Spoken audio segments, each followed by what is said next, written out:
चलिए प्यारे बच्चों, आई होप आप एकदम मस्त होंगे। आज की जो क्लास है हमारी वो बायोलॉजी की क्लास है, ठीक है। और इसमें जो है आपको 100 से भी ज़्यादा प्रश्न देखने को मिलेंगे। सबसे बड़ी बात है, हमने यहाँ पर फैक्ट भी लिए हैं, सही है। आप जानते होंगे कि आरआरबी ग्रुप डी में 10 नंबर से ज़्यादा आपको यहाँ पर क्वेश्चन दिखाई देंगे। हालांकि एक क्लास हमने थ्योरी भी ले ली है, जिसका लिंक आपको डिस्क्रिप्शन में मिल जाएगा। तो अगर आप थ्योरी करना चाहते हैं पहले, तो आप डिस्क्रिप्शन में जाके उस लिंक को ओपन करें और थ्योरी भी कर लें, ठीक है। तो चलिए शुरुआत करते हैं। देखिए पहला क्वेश्चन, देखिए पहला क्वेश्चन क्या कह रहा है, शरीर के किस भाग से पित्तरस अर्थात बाइल जूस जो है उसका उत्पादन होता है। आपके पास 4 ऑप्शन है, ठीक है। इसका जो राइट आंसर हो जाएगा, इसका जो राइट आंसर हो जाएगा बच्चों वो हो जाएगा यकृत, ठीक है। कहने का मतलब है यकृत। पित्तरस का उत्पादन जो है मानव शरीर के यकृत में होता है। यकृत द्वारा जो है उत्पादित होने के बाद ये पित्त जो है पित्ताशय में जमा हो जाता है और आवश्यकता अनुसार छोटी आंत में भेजा जाता है, जहां वसा को पचाने का ये कार्य करता है। तो राइट आंसर ऑप्शन आपका डी ठीक हो जाएगा, ठीक है।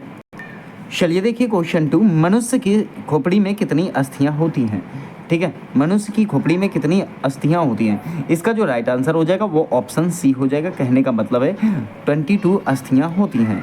कितनी होती हैं? 22 होती हैं। लेकिन याद रखना, अगर मैं बात करूं कि जो है इसमें कान की अगर 6 हड्डियां आप जोड़ते हो, ठीक है, कान की 6 हड्डी, तो कान की 6 हड्डी जोड़ लोगे आप, और एक हड्डी अगर आप जोड़ते हो हायोइड, जिसे आप बोलते हो गले की हड्डी, ठीक है। तो अगर कान की जोड़ लेते हो आप और एक आप गले की जोड़ लेते हो, ठीक है, गले की, तो फिर ये हड्डियां कितनी हो जाएंगी? 22 6 28 और 1 29 हो जाएंगी, ठीक है। तो ये बात आपको याद रखनी है। पर ऑप्शन में आपको यहाँ पर 22 दिखाई दे रहा है, तो आप 22 लगा सकते हो, ठीक है।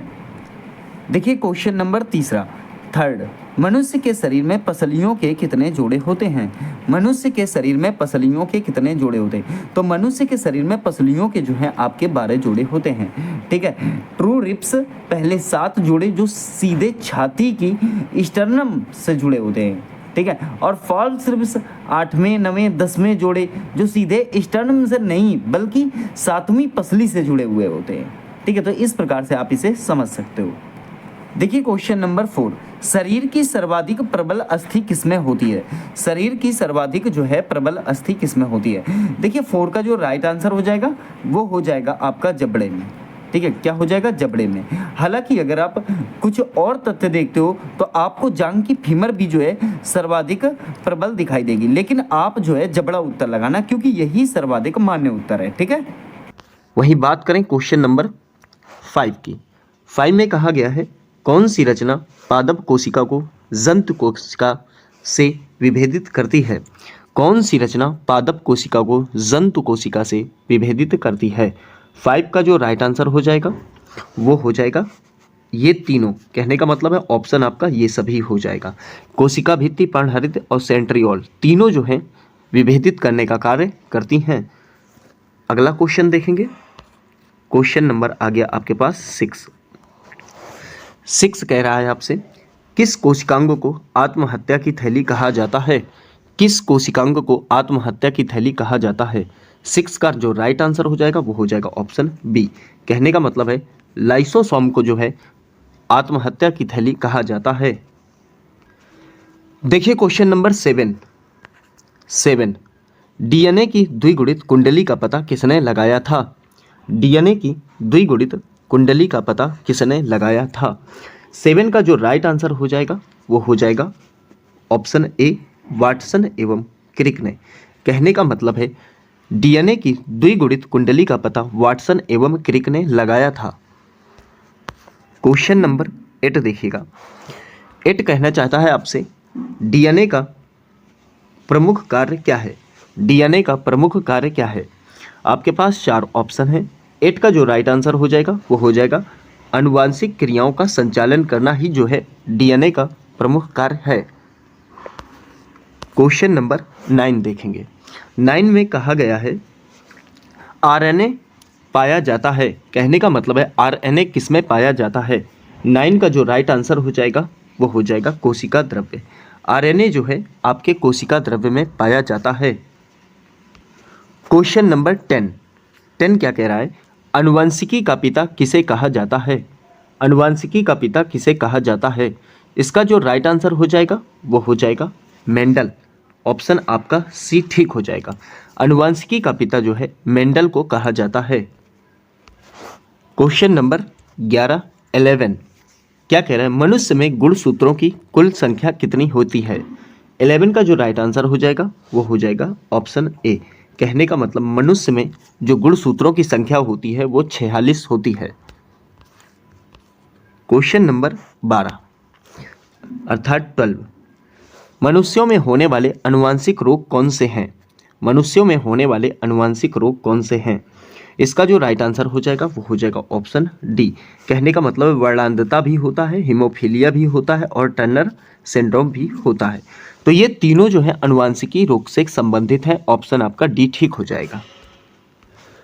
क्वेश्चन नंबर 13 है, कहना चाहता है लड़का पैदा होगा जब। लड़का कब पैदा होगा, तो जब गुणसूत्र एक्स एक्स होंगे, जब वाई वाई होंगे या फिर एक्स वाई होंगे। इसका जो राइट आंसर हो जाएगा वो हो जाएगा ऑप्शन सी। कहने का मतलब है एक्स वाई गुणसूत्र से जो है लड़का पैदा होगा। क्वेश्चन नंबर 14 कहना चाहता है आपसे, हीमोफीलिया रोग से ग्रस्त व्यक्ति में लक्षण दिखाई देते हैं। हीमोफीलिया रोग से ग्रस्त व्यक्ति में लक्षण दिखाई देते हैं। क्वेश्चन नंबर 14 है आपका। इसका जो राइट आंसर हो जाएगा वो हो जाएगा रक्त का बहना बंद ना होना। रक्त का बहना बंद ना होना ही जो है हीमोफीलिया रोग की बीमारी होती है। क्वेश्चन नंबर 15, जीन के बारे में कौन सा कथन जो है सत्य है। जीन के बारे में कौन सा कथन जो है सत्य है। 15 का जो राइट आंसर हो जाएगा वो हो जाएगा ये तीनों। ऑप्शन आपका डी ठीक हो जाएगा। कहने का मतलब है जीन के बारे में अगर बताऊं तो यह डीएनए की एक क्रियात्मक इकाई है, यह अनुवांशिकी की इकाई है, यह गुणसूत्र पर उपस्थित रहता है। इसीलिए इसका ऑप्शन आपका डी ठीक हो जाएगा। देखिए क्वेश्चन नंबर 16, जीन का सर्वप्रथम कृत्रिम संश्लेषण किसने किया था। जीन का सर्वप्रथम कृत्रिम संश्लेषण किसने किया। 16 का जो राइट आंसर हो जाएगा वो हो जाएगा ऑप्शन आपका सी, हरगोविंद खुराना। ऑप्शन सी ठीक हो जाएगा। चलिए अगला क्वेश्चन है क्वेश्चन नंबर 17, प्राकृतिक चयन के सिद्धांत का प्रतिपादक का नाम क्या है। प्राकृतिक चयन के सिद्धांत का प्रतिपादक का नाम क्या है। आपके पास 4 ऑप्शन है। 17 का जो राइट आंसर हो जाएगा वो हो जाएगा ऑप्शन ए, चार्ल्स डार्विन। कहने का मतलब है प्राकृतिक चयन के सिद्धांत का प्रतिपादक जो है वो चार्ल्स डार्विन हैं। क्वेश्चन नंबर 18 कह रहा है अनुवांशिक संबंधी प्रयोग के लिए मेंडल ने किस पौधे का चुनाव किया था। अनुवांशिक संबंधी प्रयोग के लिए मेंडल ने किस पौधे का चयन किया था। इसका जो राइट आंसर हो जाएगा वो हो जाएगा मटर। कहने का मतलब है पीस। तो अनुवांशिकी संबंधी प्रयोग के लिए मेंडल ने जो है मटर के पौधों को चुना था। देखिए क्वेश्चन नंबर बात करें 19 की, एक वर्णांध व्यक्ति में किस रंग की पहचान नहीं होती है। एक वर्णांध व्यक्ति में किस रंग की जो है पहचान नहीं होती है। इसका जो राइट आंसर हो जाएगा लाल व हरा। ऑप्शन आपका डी ठीक हो जाएगा। देखिए क्वेश्चन नंबर 20 कह रहा है आपसे कि किस संघ के जंतुओं को जीव द्रव्य के स्तर पर गठित जंतु कहा जाता है। क्या गठित जंतु कहा जाता है। 20 का जो राइट आंसर हो जाएगा वो हो जाएगा प्रोटोजोआ। कहने का मतलब है प्रोटोजोआ संघ के जंतुओं को जीव द्रव्य के स्तर पर गठित जंतु कहा जाता है। क्वेश्चन नंबर 21, एक कोशिकीय जंतु अमीबा एवं युगलीना को किस संघ के अंतर्गत रखा गया है। एक कोशिकीय जंतु अमीबा एवं युगलीना को किस संघ के अंतर्गत रखा गया है। तो ऑप्शन इसका डी ठीक हो जाएगा, प्रोटोजोआ के अंतर्गत रखा गया है। ऑप्शन आपका डी ठीक हो जाएगा। क्वेश्चन नंबर 22 अर्थात 22, मेढक में श्वसन किस अंग द्वारा होता है। मेढक में श्वसन किस अंग द्वारा होता है। इसका जो राइट आंसर हो जाएगा वो हो जाएगा इन तीनों के द्वारा। कहने का मतलब है त्वचा से भी हो जाता है और क्लोमों से भी हो जाता है, फेफड़ों से भी हो जाता है। ठीक है, चलिए क्वेश्चन नंबर 23, 23 कहना चाहता है आपसे, वास्तविक मछली कौन सी है? वास्तविक मछली कौन सी है? 23 का जो राइट आंसर हो जाएगा वो हो जाएगा हिप्पोकैम्पस मछली जो है वास्तविक मछली है। 24 क्वेश्चन, मेढक किस वर्ग का जंतु है? 24वां क्वेश्चन, मेढक किस वर्ग का जंतु है? 24वां का जो राइट आंसर हो जाएगा वो हो जाएगा एम्फीबिया। ऑप्शन आपका बी ठीक हो जाएगा। मेढक जो है एम्फीबिया वर्ग का जंतु है। क्वेश्चन नंबर 25, स्तनियों का हृदय कितने कोष्ठ का होता है? इसका जो राइट आंसर हो जाएगा वो हो जाएगा ऑप्शन सी, 4 कोष्ठ का होता है। स्तनियों का हृदय 4 कोष्ठ का होता है। 25 का जो राइट आंसर हो जाएगा वो सी हो जाएगा। क्वेश्चन नंबर 26, क्वेश्चन नंबर 26 कहना चाहता है, स्तनधारी वर्ग में रक्त का सबसे अधिक तापमान किस जंतु में पाया जाता है? स्तनधारी वर्ग में रक्त का सबसे अधिक तापमान किस जंतु में पाया जाता है? इसका जो राइट आंसर हो जाएगा वो हो जाएगा बकरी। स्तनधारी वर्ग में रक्त का सबसे अधिक तापमान बकरी में पाया जाता है। क्वेश्चन नंबर 27, मछलियां किस अंग से सांस लेती हैं? मछलियां किस अंग से सांस लेती हैं? नाक, त्वचा, गिल, मुंह। 27 का जो राइट आंसर हो जाएगा वो हो जाएगा गिल। ऑप्शन आपका सी ठीक हो जाएगा।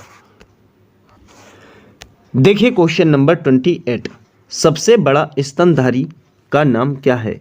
सबसे बड़ा स्तनधारी का नाम क्या है? इसका जो राइट आंसर हो जाएगा वो हो जाएगा ब्लू व्हेल।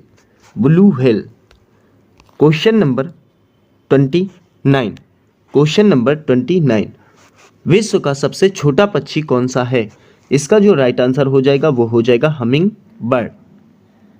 विश्व का सबसे छोटा पक्षी हमिंग बर्ड। क्वेश्चन नंबर 30, कशेरुक जंतु के शरीर का सर्वाधिक कठोर भाग होता है। इसका जो राइट आंसर हो जाएगा वो हो जाएगा इनेमल। कशेरुक जंतु का सबसे सर्वाधिक कठोर भाग जो होता है इनेमल होता है। तो देखिए क्वेश्चन नंबर 31 अर्थात 31, व्हेल में श्वसन किस अंग में होता है? व्हेल में जो है श्वसन किस अंग के द्वारा होता है? इसका जो राइट आंसर हो जाएगा वो हो जाएगा ऑप्शन सी, कहने का मतलब है फेफड़ों या लंग्स के द्वारा होता है। क्वेश्चन नंबर बात करें 32 अर्थात 32वें की। 32वां कह रहा है आपसे, आधुनिक मानव को जंतुओं के किस वर्ग में रखा गया है? कहने का मतलब है आधुनिक मानव जो है इसको जंतुओं के किस वर्ग में रखा गया है? तो इसका 32 का जो राइट आंसर हो जाएगा वो हो जाएगा प्राइमेट्स। कौन सा? प्राइमेट्स, अर्थात ऑप्शन आपका सी वाला ठीक हो जाएगा। देखिए क्वेश्चन नंबर 33 की बात करें, 33वां, ऊतकों के अध्ययन संबंधी विज्ञान को क्या कहा जाता है? ऊतकों के अध्ययन संबंधी विज्ञान को क्या कहा जाता है? देखिए आपके पास 4 ऑप्शन हैं। 33 अर्थात 33वां का जो राइट आंसर हो जाएगा वो हो जाएगा हमारा हिस्टोलॉजी। ठीक है, क्या कहा जाता है? हिस्टोलॉजी कहा जाता है ऊतकों के अध्ययन संबंधी विज्ञान को। ठीक है, अगला क्वेश्चन देखेंगे, बात करेंगे क्वेश्चन नंबर 34 की। कह रहा है कोशिकाओं के समूह को क्या कहा जाता है? किसके समूह को? तो कोशिकाओं के समूह को क्या कहा जाता है? इसका जो राइट आंसर हो जाएगा वो हो जाएगा ऑप्शन ए, ऊतक कहा जाता है, अर्थात टिश्यू। कहने का मतलब है कोशिकाओं के जो है समूह को टिश्यू कहा जाता है। चलिए देखिए क्वेश्चन नंबर 35 कह रहा है आपसे, पुनरुत्पादन की क्षमता किस प्रकार के ऊतकों में सर्वाधिक होती है? कौन सी? तो पुनरुत्पादन की क्षमता जो है किस प्रकार के ऊतकों में होती है? 35 का जो राइट आंसर हो जाएगा वो हो जाएगा उपकला। कहने का मतलब है एपिथेलियम। एपिथेलियम, ठीक है। इसका राइट आंसर जो हो जाएगा 35 का वो हो जाएगा डी। ठीक है, 35 का डी हो जाएगा। ठीक है, चलिए क्वेश्चन नंबर बात करेंगे 36 की। 36 क्वेश्चन नंबर की बात करेंगे। 36वां कह रहा है, शरीर में सभी ऐच्छिक तथा अनैच्छिक क्रियाओं को नियंत्रित करने वाला ऊतक है। क्या? शरीर में सभी ऐच्छिक तथा अनैच्छिक क्रियाओं को नियंत्रित करने वाला ऊतक है। इसका जो राइट आंसर हो जाएगा वो हो जाएगा तंत्रिका। ऑप्शन आपका सी ठीक हो जाएगा। तंत्रिका, ऑप्शन आपका सी ठीक हो जाएगा। देखिए क्वेश्चन बात करेंगे 37वां की। क्वेश्चन 37वां, रक्त किस प्रकार का ऊतक है? रक्त किस प्रकार का ऊतक है? तो देखिए इसका जो राइट आंसर हो जाएगा वो हो जाएगा ऑप्शन बी। कहने का मतलब है रक्त एक जो है कनेक्टिव टिश्यू है, कहने का मतलब है संयोजी ऊतक है। ऑप्शन आपका बी ठीक हो जाएगा। 37 का जो है बी ठीक हो जाएगा। वहीं बात करें क्वेश्चन नंबर 38 अर्थात 38वें की। 38वां आपसे कहना चाहता है अरेखित पेशी ऊतक कहाँ पाए जाते हैं? अरेखित पेशी ऊतक कहाँ पाए जाते हैं? इसका जो राइट आंसर हो जाएगा वो हो जाएगा ऑप्शन आपका बी, अमाशय में पाए जाते हैं। अरेखित पेशी ऊतक जो है अमाशय में पाए जाते हैं। देखिए क्वेश्चन नंबर 39 या 39 क्वेश्चन आपसे कह रहा है कि संयोजी ऊतक के उदाहरण हैं। ठीक है, संयोजी ऊतक के उदाहरण हैं।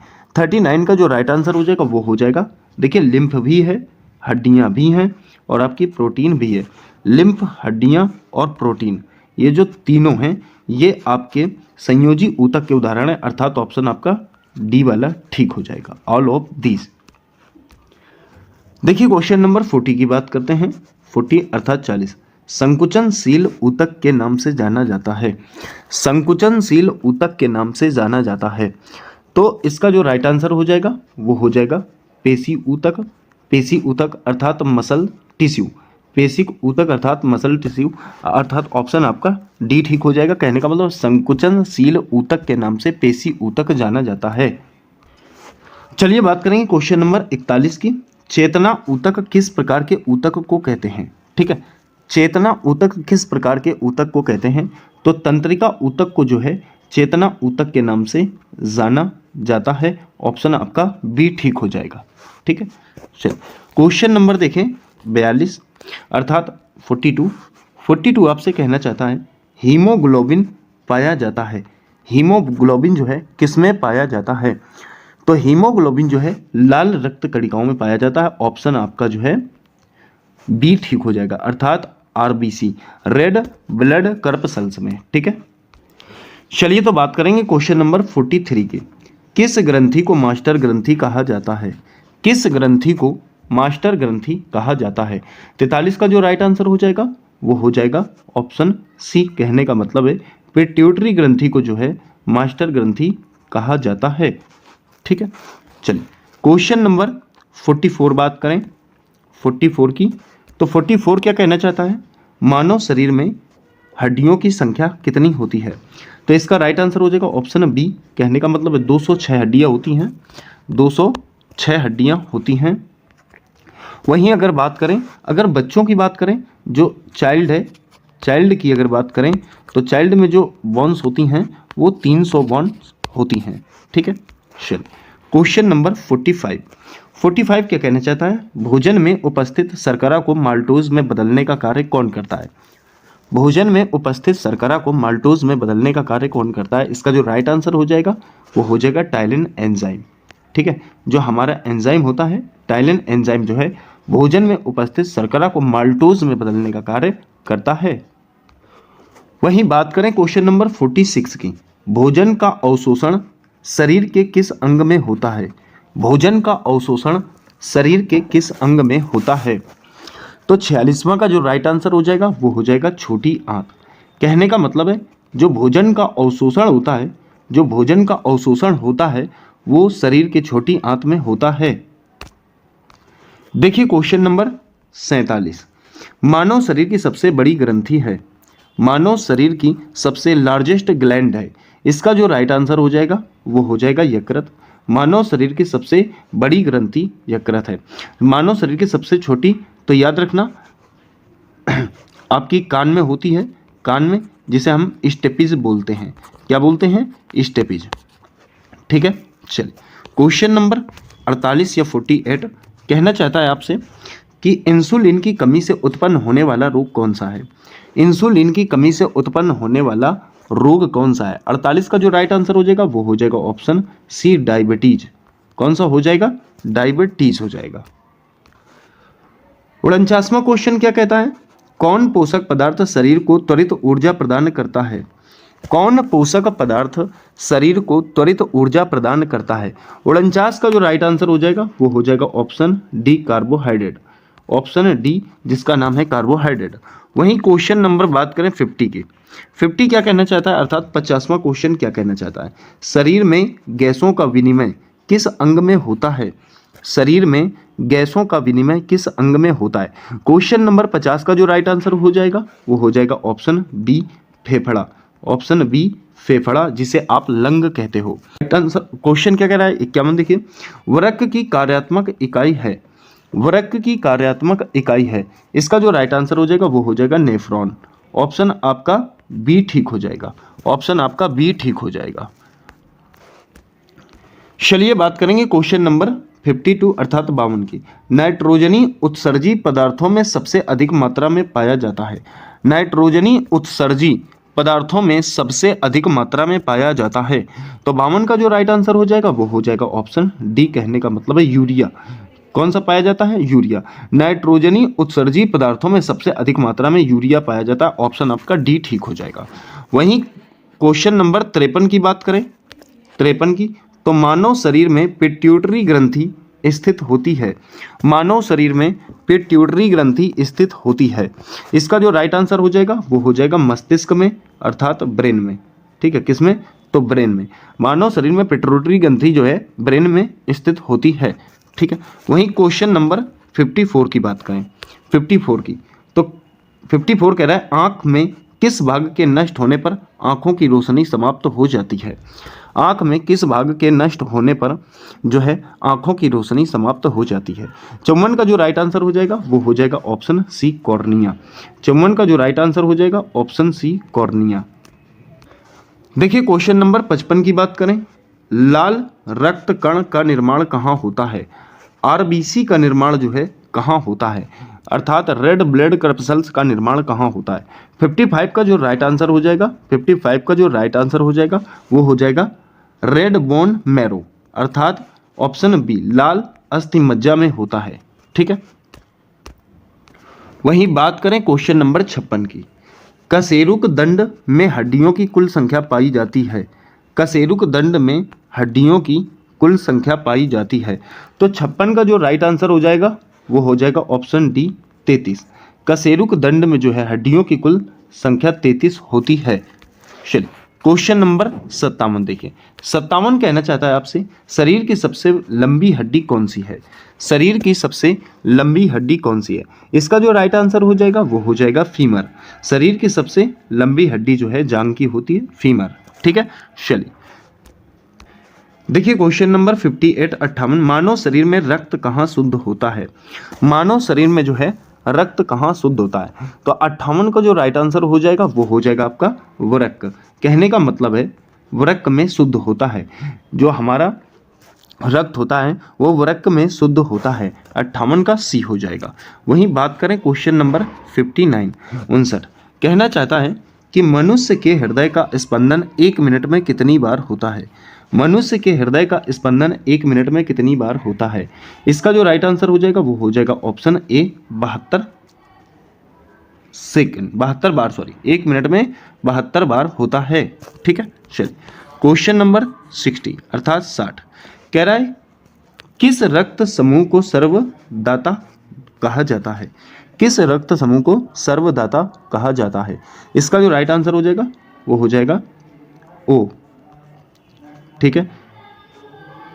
ओ रक्त समूह जो होता है यह सर्वदाता होता है, ठीक है।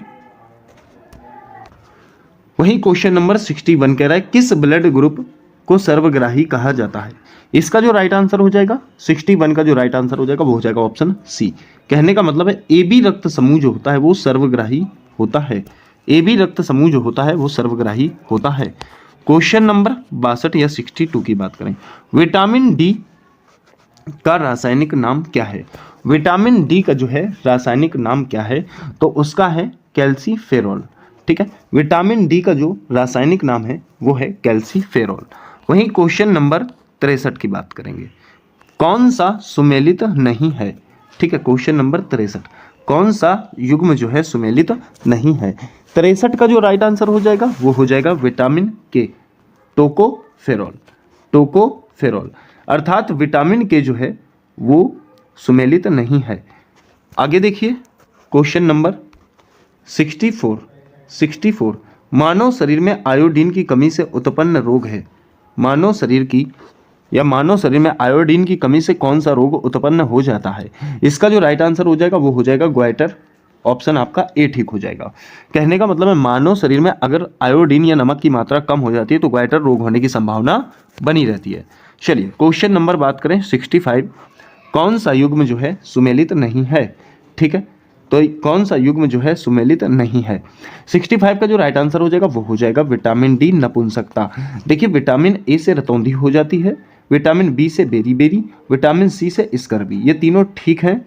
और जो राइट आंसर हो जाएगा आपका जो नहीं सुमेलित हो रहा है वो डी वाला हो जाएगा। ठीक है, चलिए क्वेश्चन नंबर 66 या 66 की बात करें। क्वेश्चन नंबर 66 कह रहा है कौन सा विटामिन जल में घुलनशील है? कौन सा विटामिन जो है जल में घुलनशील है? विटामिन ए, बी, सी या फिर ए मतलब बी और सी दोनों। तो इसका जो राइट आंसर हो जाएगा 66 का वो हो जाएगा बा और सा। ठीक है, कहने का मतलब है बी और सी। ठीक है, बा और सा लिख गया है, यहाँ पर बी और सी रहेगा। ठीक है, ये वाले दोनों जो हैं आपके जल में घुलनशील हैं। और के ई डी ए कीड़ा, ट्रिक याद रखना कीड़ा। ठीक है, ये आपके फैट में घुलनशील है, कहने का मतलब है वसा में। ठीक है, कहाँ? वसा में। तो ये बात आपको ध्यान रखनी है। चल देखिए क्वेश्चन नंबर बात करें 67 की। लाल रक्त कणिकाओं का जीवन काल कितना होता है? लाल रक्त कणिकाओं का जीवन काल कितना होता है? आरबीसी अर्थात रेड ब्लड कर्पसल्स का। 67 का जो राइट आंसर हो जाएगा वो हो जाएगा 120 दिन। ठीक है, और वहीं बात करें अगर व्हाइट ब्लड कप से 2 से 4 दिन होता है। ठीक है, चलिए WBC का। ठीक है, क्वेश्चन नंबर देखेंगे 68वां क्वेश्चन कह रहा है आपसे शरीर में ताप नियंत्रण करता है। शरीर में ताप कौन नियंत्रण करता है? 68 का जो राइट आंसर हो जाएगा वो हो जाएगा ऑप्शन ए, कहने का मतलब है हाइपोथैलेमस। तो शरीर में ताप नियंत्रण करने का कार्य जो करता है वो हाइपोथैलेमस करता है। वहीं बात करें क्वेश्चन नंबर 69 की। क्वेश्चन नंबर 69 कह रहा है हीमोग्लोबिन का मुख्य कार्य क्या है? 69 कह रहा है हीमोग्लोबिन का जो है मुख्य कार्य क्या है? 69 का जो राइट आंसर हो जाएगा वो हो जाएगा ऑक्सीजन का वहन करना। किसका? ऑप्शन आपका ए ठीक हो जाएगा, ऑक्सीजन का वहन करना। ठीक है, चलिए क्वेश्चन नंबर 70 देखते हैं। 70वां कह रहा है हीमोग्लोबिन का महत्वपूर्ण घटक है। हीमोग्लोबिन का महत्वपूर्ण घटक है, इसका जो राइट आंसर हो जाएगा वो ऑप्शन बी हो जाएगा लोहा। कहने का मतलब है हीमोग्लोबिन में जो है लोहे की मात्रा पाई जाती है। चलिए देखिए बात करेंगे 71वां क्वेश्चन। किडनी का मुख्य कार्य क्या है? किडनी का मुख्य कार्य क्या है? तो इसका जो 71 का राइट आंसर हो जाएगा वो हो जाएगा शरीर से अपशिष्ट पदार्थों का उत्सर्जन करना। कहने का मतलब है शरीर में जो मल होता है या और भी जितनी भी चीजें हैं उनका उत्सर्जित करने का कार्य करता है। ठीक है, क्वेश्चन नंबर 72 देखिएगा। क्वेश्चन नंबर 72 हड्डियों एवं दांतों के निर्माण में मुख्य घटक कौन सा है? हड्डियों एवं दांतों के निर्माण में मुख्य घटक कौन सा है? 72 का जो राइट आंसर हो जाएगा वो हो जाएगा आपका कैल्शियम और फास्फोरस। दोनों जो है ये मदद करते हैं, उस हिसाब से ऑप्शन आपका डी वाला ठीक हो जाएगा। उस हिसाब से आपका ऑप्शन डी वाला ठीक हो जाएगा। चलिए क्वेश्चन नंबर 73 देखते हैं। मानव शरीर की सबसे छोटी हड्डी कौन सी है? मानव शरीर की सबसे छोटी हड्डी कौन सी है? तो इसका जो राइट आंसर हो जाएगा वो ऑप्शन बी हो जाएगा स्टेपिस। कान में होती है, ये मैंने पहले भी बताई थी कि हड्डी जो है कान में पाई जाती है। ठीक है, चलिए क्वेश्चन नंबर 74 अर्थात 74वां कौन सा विटामिन सूर्य की रोशनी में निर्माण करता है या फिर बनता है? कौन सा विटामिन सूर्य की रोशनी में बनता है? तो इसका जो राइट आंसर हो जाएगा वो हो जाएगा विटामिन डी। कहने का मतलब है विटामिन डी जो है सूर्य की रोशनी में बनता है। देखिए बहुत आसान सा क्वेश्चन है। क्वेश्चन नंबर 75 मनुष्य द्वारा सांस में ली जाती है कौन सी गैस? तो ऑक्सीजन। आपका राइट आंसर ए हो जाएगा। चलिए बात करेंगे क्वेश्चन नंबर 76 वयस्क मनुष्य में दांतों की कुल संख्या कितनी होती है? राइट आंसर हो जाएगा 32। क्वेश्चन नंबर 77 वायरस से फैलने वाला रोग है। निम्न में से कौन सा रोग है जो वायरस से फैलता है? 77 का जो राइट आंसर हो जाएगा वो हो जाएगा ऑप्शन डी। कहने का मतलब है तीनों जो हैं एड्स, चेचक, खसरा, तीनों वायरस से फैलने वाले रोग हैं। Question number 78, question number 78, malaria रोग किस परजीवी के संक्रमण से होता है? मलेरिया रोग जो है किस परजीवी के संक्रमण से होता है या संक्रमण से होता है? इसका जो राइट आंसर हो जाएगा 78 का वो हो जाएगा option A Plasmodium, option A Plasmodium, option A हो जाएगा प्लाज्मोडियम। ठीक है, तो चलिए बात करेंगे क्वेश्चन नंबर 79 के। मलेरिया रोग के परजीवी का वाहक है, मलेरिया रोग के परजीवी का वाहक है। 79 का जो राइट आंसर हो जाएगा वो हो जाएगा मादा एनाफ्लीज या एनफ्लीज। ठीक है, ऑप्शन आपका ए वाला जो है वो ठीक हो जाएगा। देखिए बात करेंगे क्वेश्चन नंबर 80 के। कौन सा रोग दूषित जल के सेवन से होता है? कौन सा रोग जो है दूषित जल के सेवन से होता है? 80 का जो राइट आंसर हो जाएगा वो हो जाएगा हैजा, ऑप्शन आपका डी ठीक हो जाएगा, ऑप्शन आपका डी जो है ठीक हो जाएगा। देखिए क्वेश्चन नंबर 81, डायलिसिस का प्रयोग किस रोग के इलाज के लिए किया जाता है? डायलिसिस का प्रयोग जो है किस रोग के इलाज के लिए किया जाता है? इसका जो राइट आंसर हो जाएगा वो हो जाएगा ऑप्शन सी, कहने का मतलब है किडनी, जिसे आप बोलते हो गुर्दा। ठीक है, देखिए क्वेश्चन नंबर 82, बच्चों में बीसीजी का टीका किस रोग के प्रतिरक्षण हेतु लगाया जाता है? बच्चों में बीसीजी का टीका किस रोग के प्रतिरक्षण के लिए लगाया जाता है? 82 का जो राइट आंसर हो जाएगा वो ऑप्शन आपका बी ठीक हो जाएगा, टीबी, टीबी जो है वो ठीक हो जाएगा। देखिए क्वेश्चन नंबर 83, क्वेश्चन नंबर 83, जीवाणु द्वारा होने वाले रोगों को चुनें, जीवाणु द्वारा होने वाले रोगों को चुनें। तो इसका जो राइट आंसर हो जाएगा 83 का, देखिए मलेरिया, टीबी, कुष्ठ, रेबीज, सिफिलिस, इसमें कौन सा ऐसा जो है ऑप्शन है जो कि आपको ये लगता हो कि ये जीवाणु द्वारा संचरित होते हैं? 83 का जो राइट आंसर हो जाएगा, एक तो देखिए दूसरा है, एक तीसरा है और एक आपका पांचवा है। तो उस हिसाब से 83 का जो राइट आंसर हो जाएगा वो ऑप्शन सी ठीक हो जाएगा, ऑप्शन सी ठीक हो जाएगा। देखिए क्वेश्चन नंबर 84, मच्छर द्वारा फैलने वाला रोग है, मच्छर द्वारा फैलने वाला रोग है। 84वां का जो राइट आंसर हो जाएगा मलेरिया, डेंगू, पीत ज्वर। तो इसका मतलब ये तीनों हैं, तो राइट आंसर आपका ऑप्शन डी ठीक हो जाएगा। देखिए क्वेश्चन नंबर 85 की बात करें तो घरेलू मक्खी द्वारा फैलने वाले रोगों को चुनें, घरेलू मक्खी द्वारा फैलने वाले रोगों को चुनें। तो 85 का जो राइट आंसर हो जाएगा, पहले एक बार आप इनको स्टडी करो, हैजा, अतिसार, प्लेग, तपेदिक, फील पाउं। तो इसका जो राइट आंसर हो जाएगा 85 का वो हो जाएगा, पहला है ठीक है, उसके बाद दूसरा भी ठीक है और तीसरा भी ठीक है, ये वाले गलत हैं। तो ऑप्शन आपका जो ठीक हो जाएगा वो हो जाएगा बी वाला। कहने का मतलब है हैजा, अतिसार, प्लेग जो है ये घरेलू मधुमक्खियों द्वारा फैलने के चांस रहते हैं। ठीक है, ऑप्शन बी ठीक हो जाएगा। चलिए क्वेश्चन बात करेंगे 86 की। 86 क्या कहना चाहता है? कौन सा जंतु जो है प्लेग महामारी को फैलाने में सहायता करता है? प्लेग को फैलाने में कौन सा जंतु सहायता करता है? 80 का जो राइट आंसर हो जाएगा वो हो जाएगा ऑप्शन ए, चूहा। चूहा जो है प्लेग महामारी को फैलाने में सहायक है। देखिए क्वेश्चन नंबर 87, वनस्पति विज्ञान का पिता किसे कहा जाता है? वनस्पति विज्ञान का पिता किसे कहा जाता है? इसका जो राइट आंसर हो जाएगा थियोफ्रेस्टस हो जाएगा। क्या हो जाएगा? थियोफ्रेस्टस। तो वनस्पति विज्ञान के पिता जो हैं थियोफ्रेस्टस हैं।